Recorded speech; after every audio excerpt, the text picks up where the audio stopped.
Happy birthday, Merle. Keep chugging. There you go.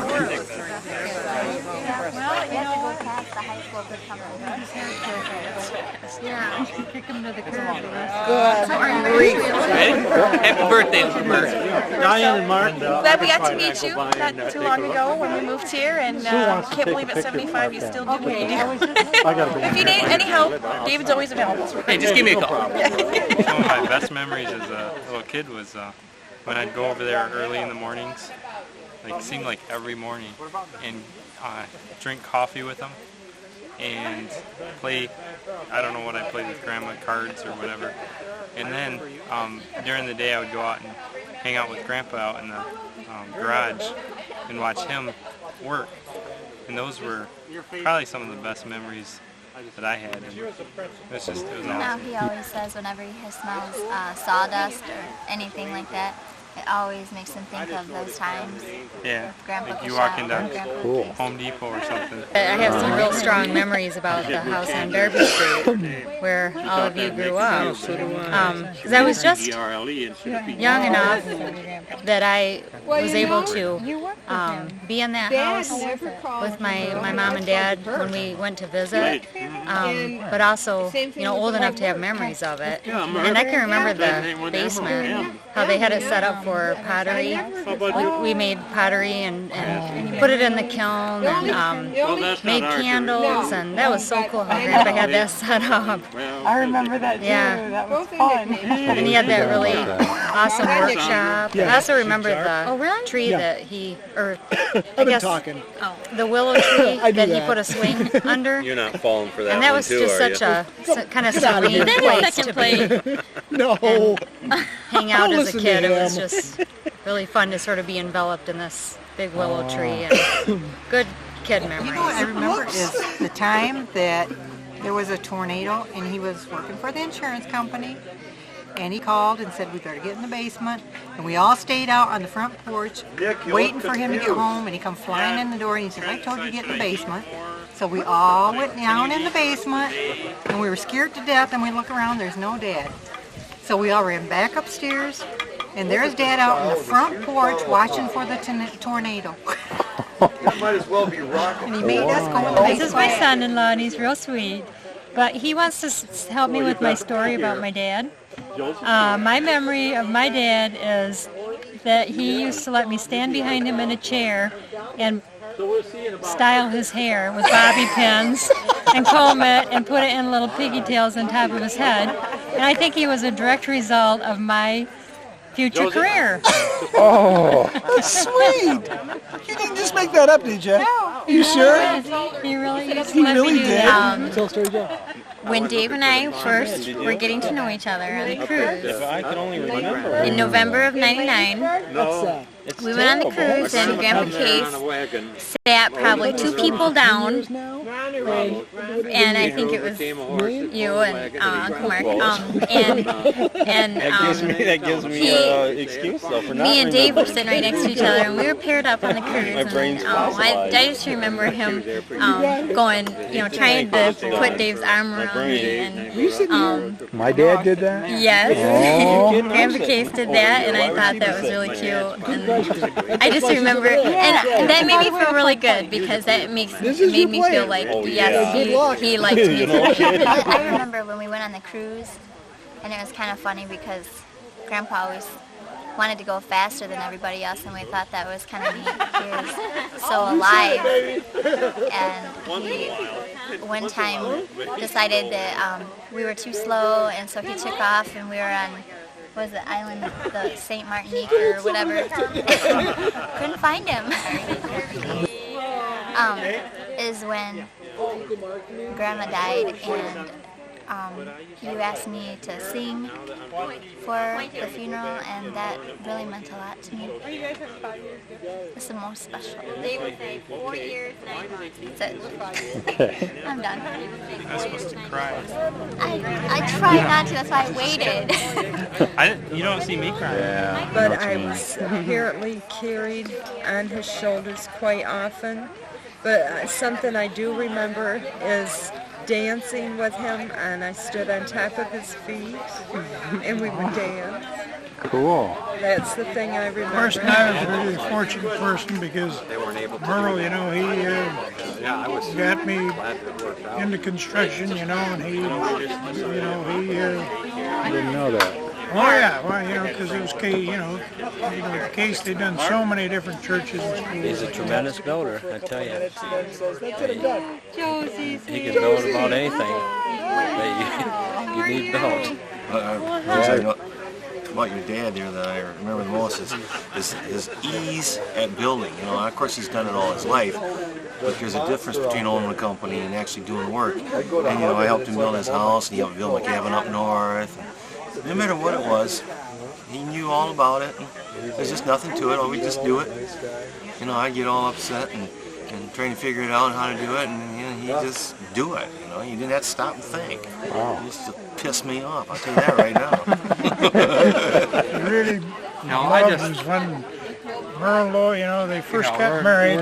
We used to go up into the Upper Peninsula, and that was before they had the old Mackinac Bridge. You know, we had to take a, you know, it was the old ship that took us, boat took us all over. Oh, yeah. In fact, I think you were with us the one time, you know, and that was really a lot of fun. I mean, we really, he took us all over, you know, so many wonderful places in the UP. I don't know. I'm really thrilled to do that. Because ever since then, that's where we go there every year. Every year, we make sure we go back to work when go up there to the UP because we just love it up there, you know.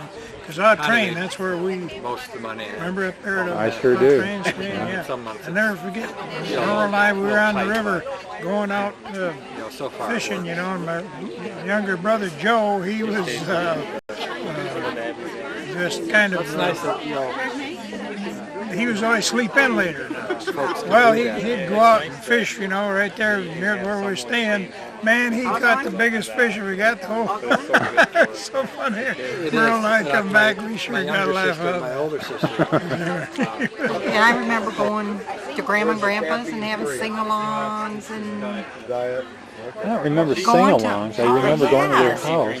Yeah, they had the organ and everybody sang, and Dad played the guitar, and Aunt Jean had that harpsichord or that thing. Dad played the guitar? Dad played the guitar. I didn't know that. You wouldn't know anything about I remember Aunt Jean with that harpsichord or whatever that was called. Yep, and somebody played the organ. She's a doll. Ruby, Jean probably did that with the other hand. Who? Aunt Ruby, I think, played the Okay. organ, and we all sang. They even let us kids sing, and we didn't sing very well. When your mom and dad got married, I can remember what your mom looked like. I remember she cried. I remember your dad was shaky. You know, that's a better idea, Diane. I can remember how Grandma and Grandpa I just said she said Case looked, you know, Ernest and Lillian. I remember. You want an napkin? I think Grandma had on a blue dress. I know, Kylie can remember sometimes too. But it was a pretty wedding. It was a beautiful day. It was really nice. Where was? At the house. At your place. At your Oh, it got house. something. Well, it was actually your mother's house that she lived in. Oh, okay. Over on Dye Road. Yeah, really good. And it was that area when you come up your driveway from Dye Road, that whole area had trees on the right-hand side, and that's where the wedding was. When we were, I don't know, maybe, how old were we? 11, 12, something like that, maybe? I don't Or was it younger? Oh yeah, I'm supposed to. Really? Yeah. Something like that. Gary and I were just fighting all day, pretty much. Diane started. And Dad had it with us. He was done with us.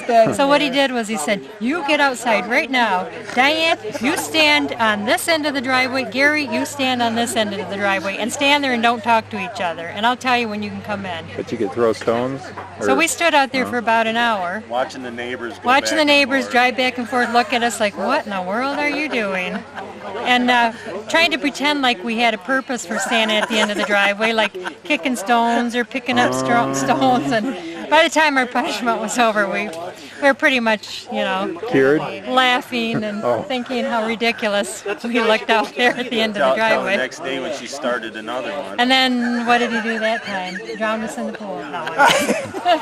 You've been dead for But that was our punishment. I always thought that was a pretty It unique actually worked. little form of punishment. So you guys never We never fought again? We were really close. Well, I don't know if I go that far, but just one of his little unique forms of Torture. Punishment. Remember One when time. my bad mom would put us in the bedroom and she'd say, wait till your dad gets home, and then when he had a can of oven off. And he told What would he do? That was a when he threat, got huh? off. So I rubbed it on my skin. I only remember being spanked a couple times, but he would spank us. He took care of that part of it. Dad was changing his oil, and he forgot to put the plug in, and he's pouring the oil in. It was running right back down on the ground. I'll say what you said. Filling his gas tank with gas, and we're going down Apache Junction. Yeah. And all of a sudden the thing starts backfiring, and we couldn't figure out why. And we go a little further, and it backfire again, and just about blow the car apart. Finally, Merle says, "Hey, did I put diesel in there instead of gas?" And we all thought about it, and he says, "I gotta go back." We tried to get back, and it kept going bang, bang, you know. He went over there and he says, "Oh no, I put diesel in there." So we had a good laugh. I didn't hear about that one. That's it. I'm not going to tell the worst one. Areas called RCDs, which do all of the design of the internal elements inside the building for all the cabling for voice. Abigail. Can I see your ID? He's going to take that one on faith. You've had enough, girl. Merle's lease was about, almost up, and he decided that he wanted a van this time instead of an SUV. And my friend Marie has a rendezvous, and I had just been bragging about what rendezvous were like for months, and I don't like them, don't like them, don't like them. So we went looking for cars, and we looked at vans, and then he decided he'd look at a rendezvous. Well, he leased it, fell in love with it and leased it, so he was supposed to get it on Tuesday. And we walk at the mall every morning, and so Monday morning we come out, we've been walking, and I'm used to his cranberry bravada, and so we usually park near each other, and we're walking out. I'm not paying any attention, and all of a sudden he gets car keys out, and he starts pushing on them, and he says, "Look, I can make those lights blink on that car over there." Well, dummy me, it didn't, because he wasn't supposed to get it till Tuesday, same color as his rendezvous. And he's playing, and I said, "Merle, you've got to take your key ring, because that's not supposed to work somebody else's car." And he keeps flipping the lights, and he says, "I bet I can get in that car." So he flips them again, and he goes over, and he starts to open the door, and I'm standing there in the middle of the parking lot yelling, "You're going to get in trouble. That's somebody else's car. The burglar alarm is going to go off." And then he stands there, and he starts laughing, and he says, "This is mine. I picked it up yesterday."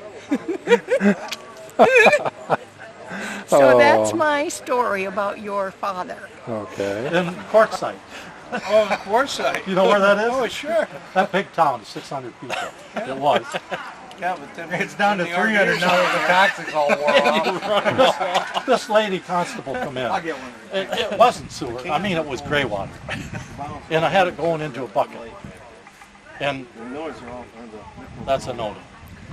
And she come out and wrote me a ticket for it. Come knocking on her door about 7 o'clock in the morning. And boy, I got mad. So we left. I never went back. I took her ticket and went home. You never paid her? No. You got an outstanding warrant on you? I said, we're leaving today. He was on TV the other day. He's getting all this on tape, She says, "Well, you can go see Judge so-and-so. He lives down there." And I got his address and everything. I said, "Well, thank you, ma'am."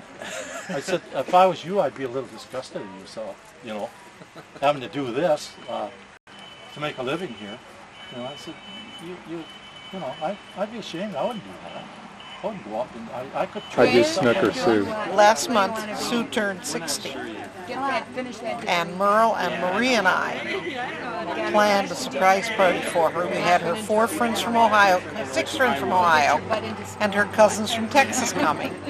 And Merle told her they were going out to lunch, and he was picking the place and the time. And he walked in, and there sat 24 of us waiting on her, and he kept her attention the other side of the room until he got up to where we were.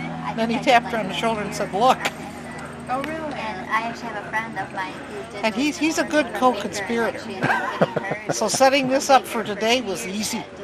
I mean, all I had to do was just keep my mouth shut. It was so cool at Pine River this one time when it seems like Grandpa let Dave and I chop wood, and it was like the first time we were able to do something like that.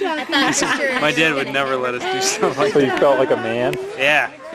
Whoa. Chopping wood. Let him do man things. See? I remember Pine River. I remember. Oh, I think it was your dad that did this too. We were up at Pine River and we were digging up a little pine tree, and your dad took a picture of us so you could blackmail us. Oh yeah, remember that?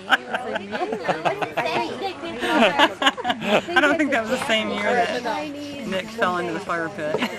Did he get burned? Yeah, he walked through the fire. Actually, one foot went down in the fire pit. He was walking on coals. Yeah, that's right. You did have a cast on. Oh, so it didn't really... It melted my Mickey Mouse slipper. Well, I remember when they got married, and it was an outside backyard wedding. And Remember that? I certainly do. I was probably 6 or something like that. And your mother had a beautiful large hat. I've seen pictures of that. And I remember they were in the backyard, I think, of Grandma and Grandpa's house there. Her mom's actually right next door, that lot where the apple trees were. My wife cried.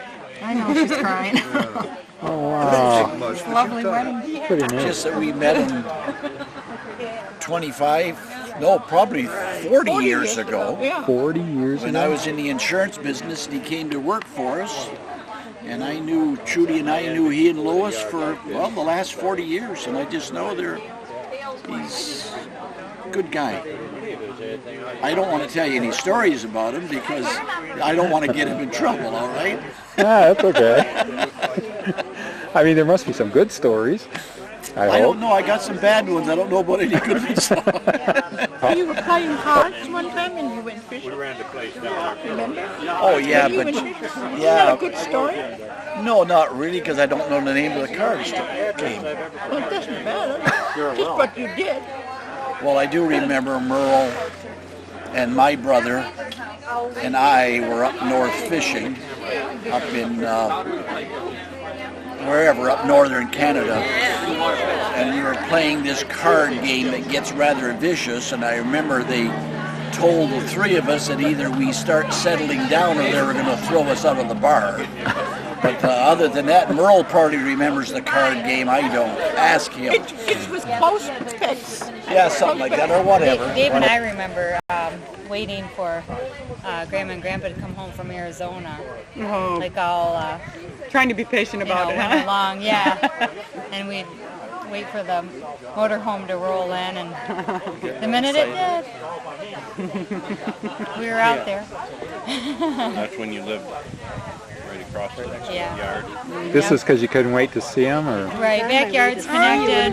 Uh-huh. And as soon as their motorhome rolled in, we were running, sprinting to their house. Yeah, when I felt like playing with my hair, I'm going, oh, back. Yeah, They like that. A bootleg full of They could play with exciting it like little tokens and souvenirs. Oh, man. And I do remember. Do you have them to this day? some Wow. People I sat by at school. little would always want to turquoise Indian rings. And you liked it, Oh yeah, I loved it. I outgrew that cowboy. 3 girls that could have played with it, and they always played with mine. That's it? She stole it. I think I net What? These big John sandwiches. I remember going to Oshin, and the beers were out in the garbage can, and Daddy would go chase the beers away, so we'd go out and play in the woods. I've always loved his eye for detail. He can tell a story with minute detail, which is really terrific.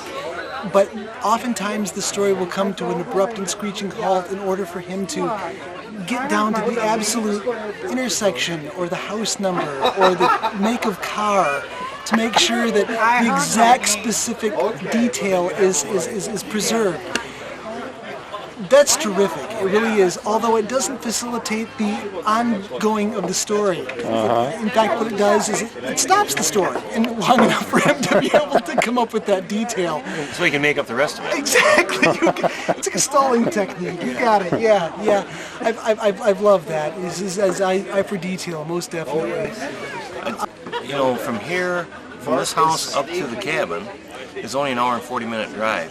And your dad and I had to go up and work on my cabin, and it would take us like 4 hours to get there or 5 hours to get home because he had to drive 75 miles out of his way just to stop someplace, have a cup of coffee and a piece of pie. And it'd be like, well, you know, now we need to go have a cup of coffee, or we need to stop here. Guys, they got the best pie. He knows every pie and coffee shop between here and the bridge.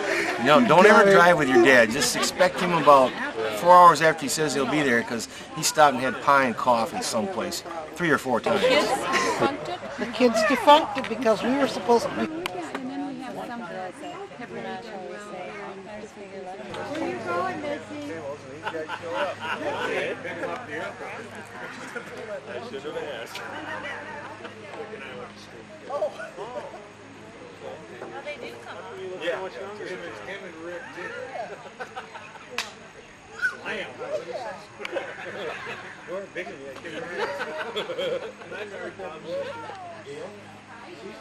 I threw rocks at you that one time because you were teasing me. Really? Yeah. Just because I was teasing? I hit you in the head, and then I threw a can at Gary and a lid or something and cut his head open. Oh, wow. Knocked you out with a rock. You knocked me out? Yeah. I don't remember that. Yeah. That's why you have brain damage now. I remember somebody putting a hammer through my bedroom door. Hit it all. That might have been Diane. That was not me.